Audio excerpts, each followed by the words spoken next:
नमस्कार साथियों, स्वागत है आपका अपने यूट्यूब चैनल पर। तो कैसे हो आप सब? आशा करता हूँ अच्छे होंगे और सर्दी से थोड़ा बच के रहना, क्योंकि अभी जो है सर्दी का कहर थोड़ा ज़्यादा बढ़ता जा रहा है। सभी जगह पर सर्दी के असर ज़्यादा नज़र आते हैं, दिख रहे हैं सबको। तो बीमारी से थोड़ा बच के रहें। आप न्यू ईयर पे जहाँ भी घूमने गए हो वहाँ से अब तो वापस आ गए होंगे और आप अभी तो पढ़ाई को अपने को पूरे साल कंटिन्यू अच्छे से पढ़ाई करनी है। जो अपनी वीडियो से इसको आप कंटिन्यू देखेंगे तो आपका इसमें कोई नुकसान नहीं होने वाला है। अगर आपने प्री कोर्स या किसी को कोर्स भी ज्वाइन किया हुआ है तब भी आप इसको रिवीजन के तौर पे इस वीडियो को ले सकते हैं। और जिसने ज्वाइन नहीं किया हुआ है वो तो देखेंगे इसे, बस इनको इकट्ठा ना होने दें। अगर ज़्यादा इकट्ठी हो जाएगी तो इसको बाद में कवर करने में दिक्कत हो जाएगी। तो आप इस वीडियो को डेली की डेली देखेंगे। पहले और आप कोई जॉब करते हो या किसी कहीं बिजी रहते हो तो आप इसको एक दिन यानी कि 24 घंटे के अंदर अंदर तो कम से कम देख ही लेना। उससे आपसे क्या है, रूटीन बना रहेगा और एक बार कंसिस्टेंसी बनने के बाद आप उसको कंटिन्यू करवाएंगे और आप इसको अच्छे से देख पाएंगे। तो अपन ने बात कर ली थी कालीबंगा तक और हम आज शुरू करेंगे आर्य सभ्यता। तो आर्य सभ्यता के बारे में हम वीडियो को देरी ना करते हुए करते हैं शुरू। तो बात करते हैं अपन आर्य सभ्यता की। तो अपन आज बात करेंगे सभ्यताओं में आहड़ सभ्यता की। आहड़, जैसे कि मैंने पिछली क्लास में भी बताया था कि आधी से ज्यादा जानकारी तो उनके नाम में ही दी हुई होती है, बस उसको ध्यान से देखने की आवश्यकता होती है। जो आहड़ सभ्यता है इसको अपन ध्यान से देखें तो इसमें कितनी सारी जानकारी है वो आज मैं इसको अच्छे से दिखाने वाला हूँ। और आप भी अगर इसको गौर करके देखेंगे तो आप आज के बाद आप भी इसको अच्छे से देखने लग जाएंगे। तो आइए करते हैं वीडियो शुरू। तो आहड़ सभ्यता, आहड़ में अपन देखते हैं कि ये बना हुआ है। अगर इसको देखें तो ये अपने को लगता है इसके जैसे, देखते हैं 3 के जैसे।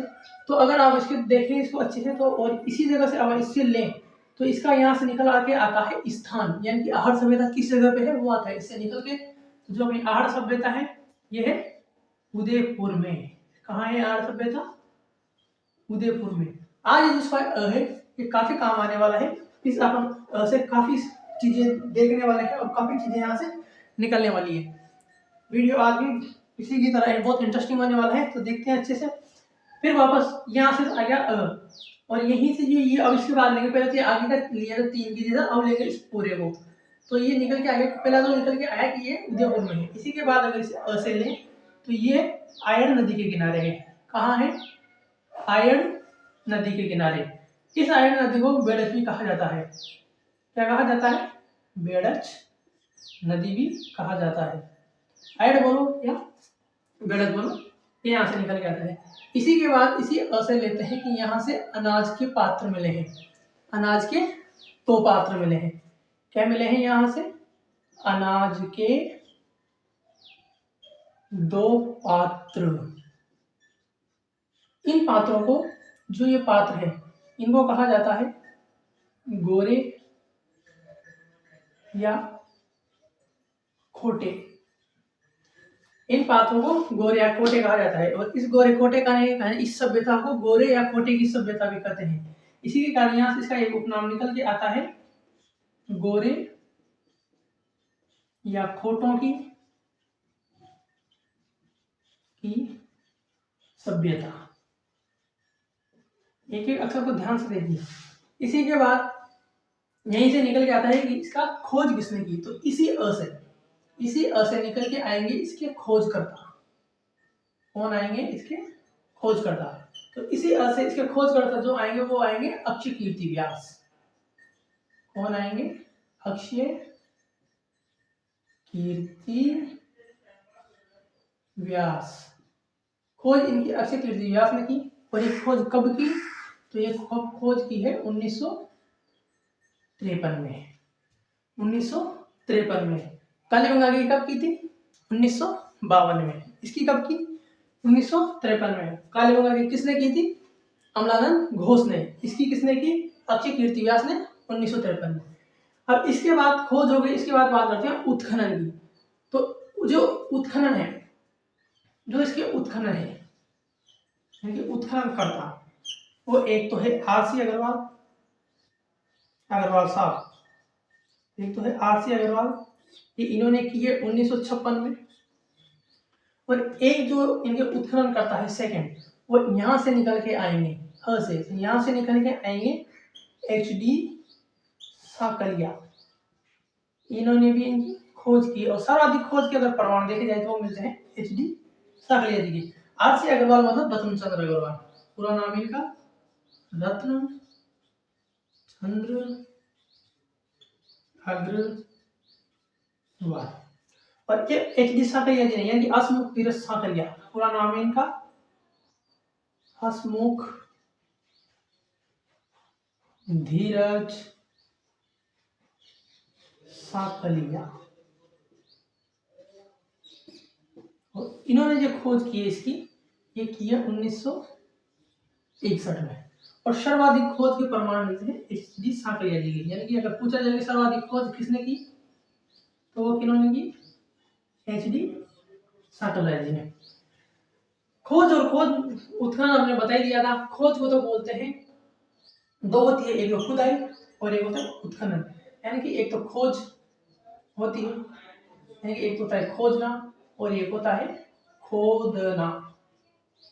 खोजना मतलब उसका रिसर्च करना, और खोदना यहाँ से खुदाई की जो है वो 8 स्तर मिलते हैं। यानी कि यहाँ पर 8 बार खुदाई के स्तर, स्तर देखे जाए खुदाई के तो वो 8 स्तर, यहाँ से खुदाई के 8 स्तर मिलते हैं अपने को। ठीक है, अब इसके बाद होता है ड। अगर डी से ले, यहाँ से अपने एक तो से अगर इसे ले, अगर इससे भी लेना चाहे अपन तो यहाँ से निकलेगा कि यहाँ पर अपन देसी भाषा में अगर देखे जाए तो जो अपने पशु होते हैं उनको अपन ढोर बोल देते हैं, या फिर जो इंसान कोई बात नहीं मानता उसको अपन ये बोलते हैं कि तो ढोर है, ये तो ढंड है। उसको अपन जो देसी भाषा है कोई बुरा ना माने, ये एक समझाने की तरीके में बता रहा हूँ कि जो किसी वहां से ढांडा, उसको ढांडा या ढोर बोल देते हैं। ये देसी गांव में अपनी जो गांव की भाषा है, नॉर्मल भाषा, उसमें अपन ज्यादा ढांडा ढोर यानी जो पशु होते हैं पालतू पशु, उनके लिए ढोर के लिए यूज करते हैं। तो इससे ड से यहाँ से निकल आता है कि यहाँ पर पशुपालन, जो इनका मुख्य व्यवसाय था वो था पशु पालन और पशु ढांडा। समझिए आप, अपनी जो लैंग्वेज है उसमें आप आराम से समझ पा रहे हो, जहाँ तक मैं आशा करता हूँ। तो पशु जो होता है वो होता है ढोर, उसके बारे में अपने लिए जानकारी की। यहाँ पर होते हैं, अब एक से निकल जाएगा कि उदयपुर में है, एक से निकल जाएगा कि ये आहड़ और ये आहड़ या बेड़े नदी के किनारे है। एक से अनाज के दो पात्र मिले हैं जिसको गोरे और खोटे कहा जाता है। इसके उपनाम देखे जाए तो इसको गोरे या खोटे की सभ्यता कहा जाता है। इसके बाद इसके एक दो उपनाम और देख लेते हैं। तो दूसरी जो है ये इसको बोला जाता है ताम्रवती नगरी, ताम्रवती नगरी, ध्यान दें इसको ताम्रवती नगरी कहा जाता है। और अगर ताम्रवती सभ्यताओं की जननी बोला जाए तो उसको गणेश्वर पे अपन आगे पढ़ेंगे कि उसको गणेश्वर में लेंगे। ठीक है, तो इसको ध्यान दे पाएंगे, इसको ताम्रवती नगरी कहा जाता है क्योंकि यहाँ से तांबे के ज्यादा उत्पाद मिले हैं। इसी को लोह युगीन सभ्यता भी कहते हैं क्योंकि यहाँ से लोहे के भी प्रमाण मिले हैं। लोह युगीन सभ्यता, लोह युगीन सभ्यता, क्योंकि यहाँ से लोहे के भी प्रमाण मिले हैं। इसके बाद यहाँ से आयड़ चल लेते हैं। जो आयड़ नदी है ये लास्ट में जाके बनास नदी में जाके मिलती है। कहाँ से मिलती है? बनास नदी में, लास्ट में बनास नदी में। ये जो अपवाद तंत्र आएगा, अपन अपवाद तंत्र पढ़ेंगे भूगोल में, उसमें इसको अच्छे से पढ़ेंगे आयड़ नदी को सबको, तो वहां पे बताऊंगा मैं आपको। तो ये आयड़ जो बनास नदी में जाके मिलती है, इसी के कारण इसको एक बनास नदी में मिलने के कारण इस सभ्यता को बनासीय सभ्यता भी कहते हैं। क्या कहते हैं? बनासीय सभ्यता, बनासीय सभ्यता कहते हैं। तो स्थान उदयपुर हो गया, स्थान उदयपुर हो गया। ये आयड़ या बेड़न नदी के किनारे है। ये बनास नदी में गिरने के कारण इसको बनासीय सभ्यता भी कहते हैं। और बनासीय सभ्यता में इसको मिलने के कारण यहाँ पर कुछ साक्ष्य मिले हैं बेलों के, जिसको बोला जाता है बनासियन बुल, बनासियन बुल बेल, बनासियन बुल के भी साक्ष्य मिलते हैं यहाँ से। इसके बाद इसका जो उत्खनन है वो एक तो RC अग्रवाल, रतन चंद्र अग्रवाल ने 1956 और एक HD साकलिया ने 1961 में यह सर्वाधिक माना जाता है। यहाँ से खुदाई के स्तर देखे जाए तो 8 मिलते हैं। अनाज के दो पात्र गोरे खोटे मिलते हैं, इसलिए इसको गोरे या खोटे की सभ्यता भी कहा जाता है। ताम्रवती नगरी बोला जाता है। लोहे की युगीन सभ्यता मिलती है। इसी कारण इसके पशुपालन के कारण इसे पशुपालन की सभ्यता भी कहते हैं, क्योंकि यहाँ से पशुओं के साक्ष्य मिले हैं। आपको बताइए दिया था पहले कि खोजना का मतलब तो होता है खोज,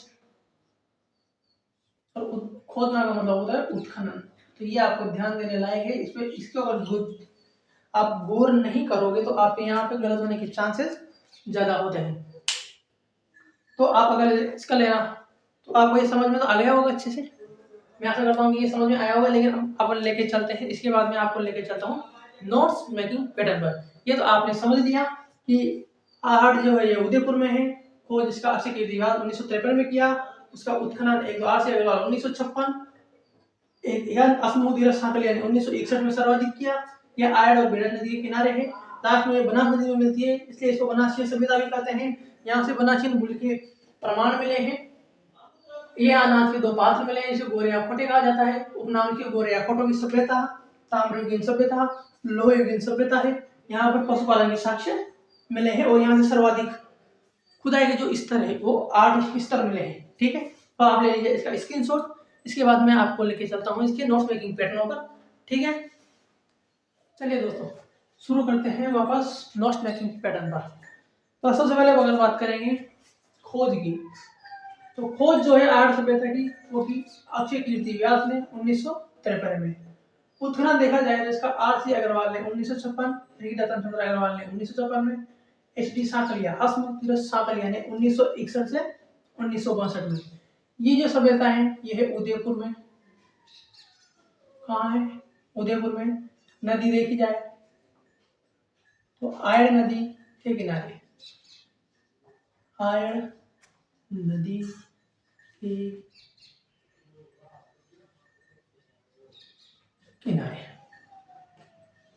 ठीक है, उपनाम देखा जाए इसका तो ताम्रवती नगरी, अगला धूलकोट, आघाटपुर सभ्यता, लोहयुगीन सभ्यता, बेड़ संस्कृति या बनास संस्कृति, बेड़ संस्कृति या बनास संस्कृति के नाम से यानी उपनाम इसके ये सब है। अगर बात करें इस पे अर्थव्यवस्था का आधार तो वो है पशुपालन, यानी कि ये जानवरों को पालते थे और अपनी जीविका चलाते थे। यहाँ पर काले व लाल रंग के उल्टी थपाई शैली के मृदभांड मिले हैं। क्या मिले हैं? यहाँ से लाल व काले रंग के उल्टी थपाई वाले मृदभांड, रंगाई छपाई के थप्पे, जलपात्र, दो बत्तियां होने के कारण इस सभ्यता को संबंध जो है वो ईरान से बताया गया है।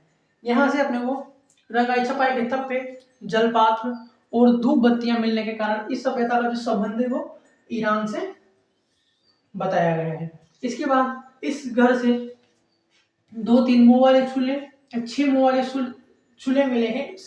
इसका मतलब बताया गया है कि यहाँ से सामूहिक परिवार यानी कि एक लंबा परिवार है, जैसे कि पिताजी हो गए, उनके 8 संतानें हो गई, उनकी पत्नियां हो गई, तो बड़ा परिवार हो गया ना। तो यहाँ पे सामूहिक परिवार में जो सारे जितने परिवार थे सबको मिलकर एक जगह रहते थे, उसके प्रमाण बताए गए हैं। ठीक है, यहाँ से इंडो ग्रीक जो मुद्रा है, यहाँ से यूनानी देवता अपोलो का चित्र मिला है, और ये है इम्पोर्टेंट, ये जो है ये है इम्पोर्टेंट। तो इंडो ग्रीक मुद्रा, यूनानी देवता अपोलो का चित्र मिला है। इसके बाद यहाँ से तांबे गलाने की भट्टियां मिली है। उत्खनन के 8 स्तर मिले हैं। 8 सभ्यता उदयपुर में है, आयड़ नदी के किनारे है। खोज इसकी अक्षय कीर्तिवाद 1953, उत्खनन इसका R.C. अग्रवाल 1956, और दूसरा जो H.D. सांकलिया 1961-62 में। उपनाम देखे जाए तो इसका ताम्रवती नगरी, धूलकोट, आघाटपुर सभ्यता, लोहयुगीन सभ्यता, बेड़ संस्कृति या बनास संस्कृति के नाम से इसका उपनाम है। अर्थव्यवस्था का आधार देखा जाए तो पशुपालन है। लाल व काले रंगाई के उल्टी थपाई से लेकर मर्दबान यहाँ से मिले हैं। इसके बाद रंगाई छपाई के थप्पे, जलपात्र, धूप बत्तियां मिलने के कारण इसका संबंध जो है वो ईरान से बताया गया है। यहाँ से 2-3 मुंह वाले चूल्हे मिलने, अच्छे चूल्हे मिलने के कारण इसको सामूहिक परिवार ये सभ्यता बताया गया है कि सारे घर के मिलकर एक साथ एक ही मकान में रहते थे और अलग अलग खाना बनाते थे, ये बताया गया है। इंडो ग्रीक मुद्रा, यूनानी देवता अपोलो का चित्र मिला है, इसके कारण इसका संबंध ईरान या यूनान से भी बताया गया है। ये यहाँ पर तांबा गलाने की भट्टियां मिली है। और ये जो सभ्यता है इसका जो स्तर है, कोटाई का स्तर, वो है 8।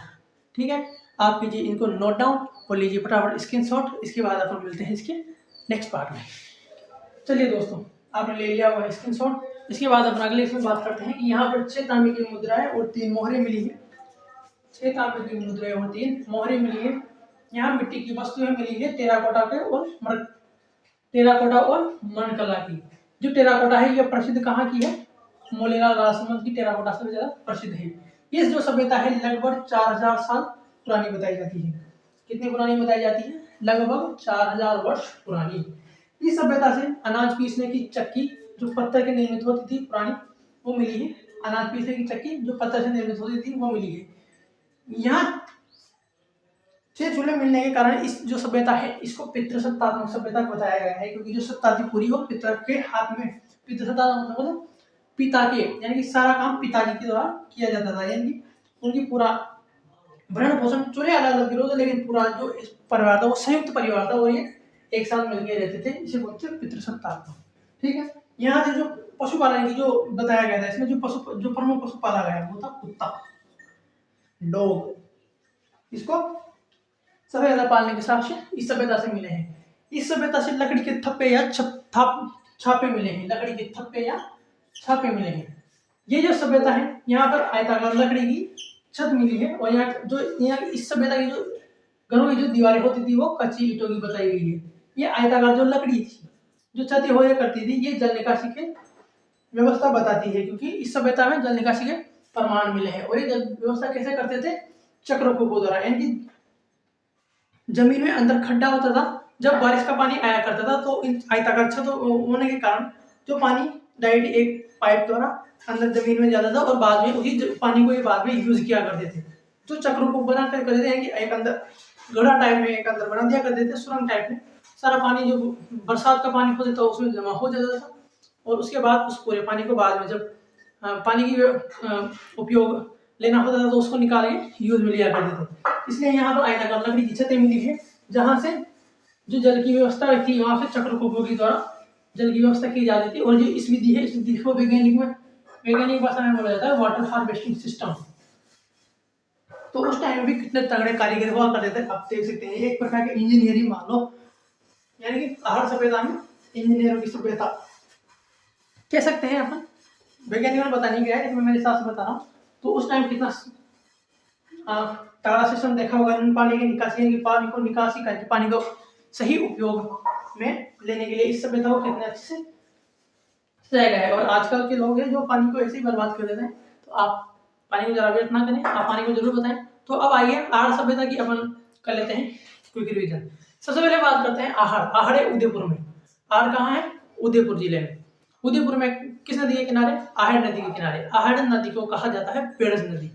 आहड़ नदी या बेड़स नदी के किनारे ये सभ्यता स्थित है। इसकी अगर खोजकर्ता की बात करें तो अक्षय कीर्ति व्यास 1953। उत्खनन की बात करें तो पहला जो उत्खनन किया उसके किया रत्नचंद्र अग्रवाल ने 1956 में। सर्वाधिक उत्खनन की देखा जाए तो इसके हसमुख धीरज साकरिया जी ने 1961-62 में। खोज हो गया, उत्खनन करता हो गया। इसके बाद इस सभ्यता की देख लेते हैं उपनाम। तो इस सभ्यता को अघाटपुर सभ्यता कहते हैं, ताम्रयुगीन सभ्यता कहते हैं, ताम्रवती नगरी बोला जाता है। ये जो सभ्यता है ये लोहयुगीन सभ्यता है और ये धूलकोट सभ्यता है। ठीक है, ये हो गया। इसके बाद इसमें बात करते हैं कि इस सभ्यता से अपने को जो दो 3 या 6 चूल्हे के प्रमाण मिले हैं, इसलिए यहाँ से पितृसत्तात्मक सभ्यता इसको कहा जाता है। ठीक है, इसके बाद इस सभ्यता से जल निकासी के प्रमाण मिले हैं। किस प्रकार संग्रहित करते थे? चक्रकों द्वारा। चक्रकों को वैज्ञानिक विधि देखा जाए तो क्या बोला जाता है? वो बोला जाता है वाटर हार्वेस्टिंग सिस्टम। ठीक है, ये जो सभ्यता है ये लगभग 4000 वर्ष पुरानी है। कितनी पुरानी है? लगभग 4000 वर्ष पुरानी है। ये जो सभ्यता है इस सभ्यता से अनाज पीसने की चक्की मिली है। किसकी? पत्थर की। ठीक है, इस सभ्यता से बना बुल के प्रमाण मिले हैं। ये जो सभ्यता है ये ईरान से संबंधित रखती है, क्योंकि यहाँ से मिली है धूप बत्तियां, इसके कारण इसे ईरान से संबंधित बताया गया है। ये जो सभ्यता है कि पशुपालन की सभ्यता बताया गया है। पशुपालन प्रमुख पशु कौन सा था? कुत्ता। इस सभ्यता से लकड़ी के थप्पे या छप्पे मिले हैं। ये एक ऐसी सभ्यता है जहां से आयताकार लकड़ी की छत मिली है। आयताकार लकड़ी की छत इन्होंने क्यों रखी? पानी को संग्रहित करने के लिए। पानी को संग्रहित किसमें किया गया, जहाँ से जल निकासी की व्यवस्था हो जाए। जल निकासी की व्यवस्था किसके द्वारा की गई, चक्रकोप द्वारा। चक्रकोप का वैज्ञानिक नाम क्या है, वाटर हार्वेस्टिंग सिस्टम। इस यहाँ से जो मिट्टी की वस्तुएं बनी होती थी, इसको टेराकोटा या मडगा कहा जाता है। वो टेराकोटा सबसे ज्यादा प्रसिद्ध कहाँ की है, तो टेराकोटा प्रसिद्ध है मुलेला राजसमंद की। तो ये हो गया इसका क्यूब रिवीजन। इसमें सबसे ज्यादा इसका इंपोर्टेंट है वो है खोजकर्ता, इसका उत्खननकर्ता, यहाँ से बना शेरपुर के सब जो प्रमाण मिले वो इसके इंपोर्टेंट है। इसको आटा पीसने की चक्कियां मिले ये इंपोर्टेंट है। यहाँ से बना शेरपुर के प्रमाण मिले ये इंपोर्टेंट है। और जो इसके उपनाम है, ताम्रवती नगरी, आधारकूट, ताम्रवती सभ्यताओं, ताम्रगिन नगरी और आगाटपुर हो गया, इसको लोहयुगीन सभ्यता हो गया। इसके जितने भी उपनाम है वो ये जो मैंने बताया इसके लिए इंपोर्टेंट है। तो दोस्तों आज अपनी आर्ट सभ्यता भी पूरी हो चुकी है। कल की क्लास अपने कालीगंगा की दे दी थी, क्लास आने वाली है वो होगी गणेश्वर और बेराट की, जिसमें अपनी ये 4 प्रमुख सभ्यता है ये हो जाएगी कवर। इसके बाद अपन आगे भी सभ्यताओं को लेंगे। तो आपको क्लास कैसी लगी है कमेंट करके जरूर बताएं। कल की क्लास कैसी लगी थी, आज की क्लास कैसी लग रही है, ये कमेंट करके जरूर बता देना। और दोस्तों ये चैनल आपका ही समझिए, इसमें मेरा कोई, बस मैं तो आपकी सेवा भाव से ही इसको आपको लेके आया हूँ, मुझे कोई लालच नहीं है इसके लिए।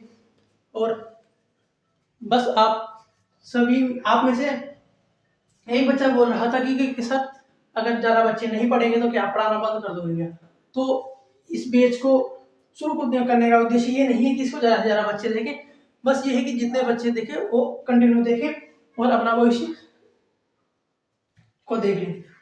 अगर मेरे से अगर इसके 50 जने भी पढ़ेंगे तो मैं तब भी इस बैच को बंद नहीं करूँगा, क्योंकि मुझे बस ये कंटिन्यूटी चाहिए। और इस 50 बच्चे जो जितने भी बच्चे पढ़ेंगे उनमें से जितनों का मुझे ज़्यादा से ज़्यादा बच्चों का सिलेक्शन कराना है इस साल, क्योंकि मैं पिछली बार देख चुका हूँ सिलेक्शन की दौड़ में जब आपके पास सही सामग्री ना होती तो उसका कितना प्रभाव पड़ता है। और एक कंटिन्यूटी जो अपनी बनी होती है वो बहुत जरूरी होती है। तो कंटिन्यूटी बनने के कारण ही आपका सिलेक्शन आएगा। अगर आप एक दिन देख लेंगे फिर 2-3 दिन गायब हो जाएंगे, फिर उसको 2-3 दिन की वीडियो को देख लेंगे तो ऐसे नहीं होने वाला। रोज की वीडियो रोज देखना, उसको अच्छे से समझना, और हो सके तो नोट्स मेकिंग है कि नोट्स मेकिंग पैटर्न में लिखे ना हो तो आप डेली के लिए नोट्स बनाओगे तो वो और भी अच्छा रहेगा, उसका रिवीजन अच्छे से हो जाएगा। अगर एक बार आप क्लास देख लेते हो उसके बाद एक बार आप लिख लेते हो और उसको लिखने के बाद अगर उसकी एक बार आप पढ़ोगे तो आपका रिवीजन अच्छे से हो जाएगा। और मैं यहाँ जो पढ़ाता हूँ उस आधी से ज़्यादा क्लास में तो आधी जो क्लास होती है वो आपको ऐसे ही याद हो जाती है, क्योंकि मैं साथ में चलते चलते इसकी एक इम्पोर्टेंट जो चीज़ें होती है उसके सर के बारे में बता देता हूँ कि ये तो आपको याद रखना ही नहीं है।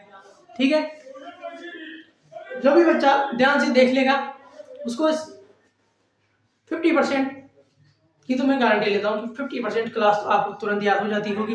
बाकी आप कमेंट करके बता देना कि मैं बस आपको एक बड़े भाई के नाते समझाता हूँ, बाकी सब समझदार है आजकल।